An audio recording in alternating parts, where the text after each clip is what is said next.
This is Valley News Live at 4. Here's a look at today's top 4 at 4. A convicted sex offender from Fergus Falls has been sentenced again for sexually assaulting 2 children. Court documents say 53-year-old Shannon Peterson assaulted an 8-year-old and a 13-year-old girl. He's been convicted of 2 counts of felony gross sexual imposition and, according to court records, has now been sentenced to 15 years in prison and 5 years of supervised probation. After looking into his criminal history, Valley News Live discovered eerily similar details in a case from 2012. Peterson had to register as a sex offender after assaulting 7 girls, many younger than 13. Police in Fargo and Grand Forks are asking for your help identifying these people. They say they're connected to several theft investigations in both cities. If you recognize anyone pictured here, you're asked to contact the Grand Forks Police Department at the number on your screen. Thousands of Minnesota seniors were up bright and early to join the COVID-19 vaccine lottery this morning. 20,000 people were in the virtual line just after it opened at 5 a.m., hoping to get an appointment at one of the state's 9 vaccination sites. If you missed out this morning, it's not too late to register. The pre-registration system is not first come, first serve, so you still have a chance. Registration is open until 5 o'clock tomorrow morning. A West Fargo man has pled guilty to possessing child porn. 23-year-old Trevor Carpenter was originally charged with 13 counts of felony child porn possession.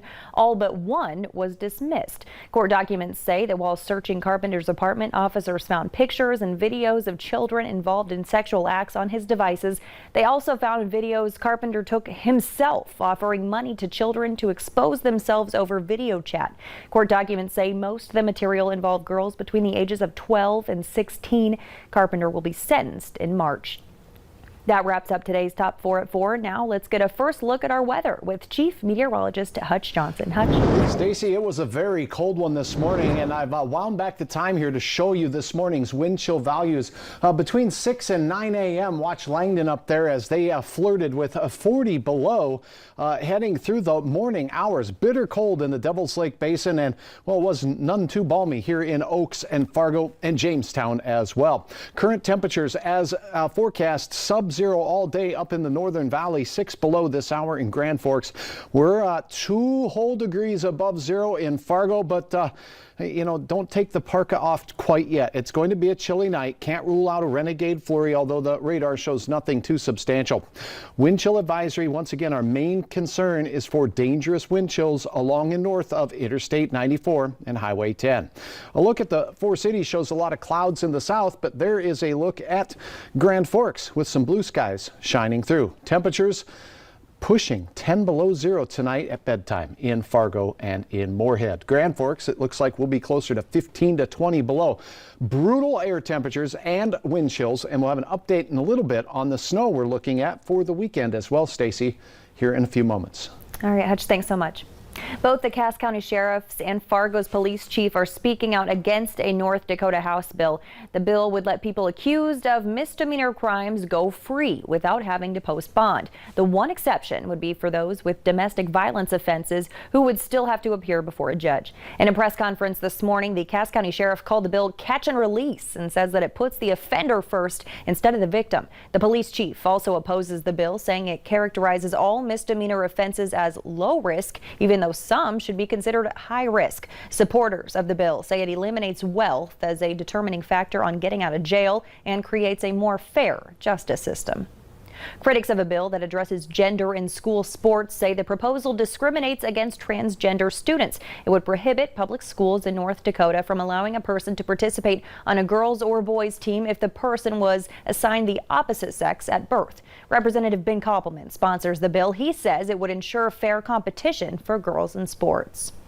This afternoon, President Biden will give remarks on the ongoing pandemic. The president is working with governors and members of Congress on his coronavirus agenda, though Senate Democrats are now threatening to pass a bill without Republican support. Natalie Brand is at the White House with the latest. Soon, President Biden will update the country on his coronavirus plans after stating anyone who wants a vaccine should be able to get one by spring. The president also raised his vaccine target from 100 million shots in 100 days to 150 million. First, Executive order. Earlier, President Biden signed 4 executive actions on racial equity, directing federal agencies to address discriminatory policies in housing, criminal justice, and relations with tribal nations. Another order also aims to combat discrimination against Asian Americans and Pacific Islanders as a result of the coronavirus pandemic. We need to open the promise of America to every American. And that means we need to make the issue of racial equity not just an issue for any one department of government. It has to be the business of the whole of government. Vice President Kamala Harris is receiving her second dose of the coronavirus vaccine at the National Institutes of Health today, also meeting with NIH Director Francis Collins and Dr. Anthony Fauci. The White House press secretary says the president and administration officials are also continuing to work with members of Congress on his $1.9 trillion economic relief plan. But with Senate Republicans questioning the price tag. Many of us have said for a long time that anything that we do related to the coronavirus needs to be targeted. It needs to be fiscally responsible. The Democratic Senate Majority Leader is now threatening to go it alone. The work must move forward, preferably with our Republican colleagues, but without them if we must. The White House press secretary says starting Wednesday, members of the president's coronavirus team will begin providing regular news briefings. Natalie Brand, CBS News, the White House. Treasury Secretary Janet Yellen was also sworn in today, making history as the first woman to serve in that position. Clay County Public Health is ramping up their COVID vaccine distribution. Valley News Team's Brian Sherrod has more. Clay County Public Health continues to receive the vaccine doses every Wednesday. Once they receive them, they schedule clinics to distribute.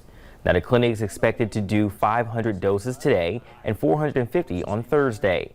So far, over 1,000 doses have been administered, with close numbers expected this week. The focus is still on the 1A priority group. This is a huge group for Clay County. Now, as schools return, another priority is having school and college students alongside athletes get tested. At-home testing is another method they hope to make a future priority. When it comes to distribution, the doses are provided within certain North Dakota and Minnesota areas as one. The North Dakota side, the Sanford Essentia Healthcare Systems are notifying their patients that they can receive vaccine even if they live on the Minnesota side. On the Minnesota side, vaccine is being distributed through the hospital systems right now. So the clinics in Clay County that have vaccine have received that from Public Health. Now, to make it easier, officials have set up an automatic vaccine information line. Press 1 to see where you can get the vaccine. Press 2 for information involving the statewide pilot sites. Press 3 for information involving Clay County Public Health vaccinations. And press 0 to speak to a nurse directly. Now, as the new coronavirus variant was found in Minnesota, health officials continue to highly promote social distancing efforts.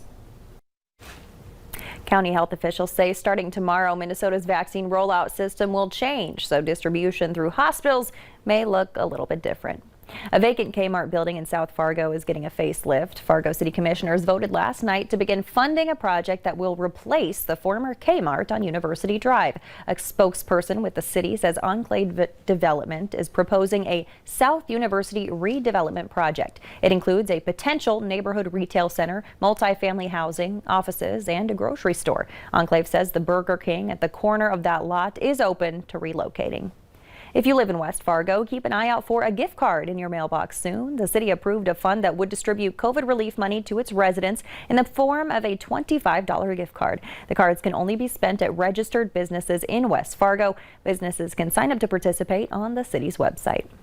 Fargo police officers have once again answered the call for help. They're donating 20 old cell phones to domestic abuse victims. The Rape and Abuse Crisis Center provides the phones to victims who are able to use them for 911 only calls if they find themselves in a dangerous situation. The phones were typically sold on an online auction or kept as backup.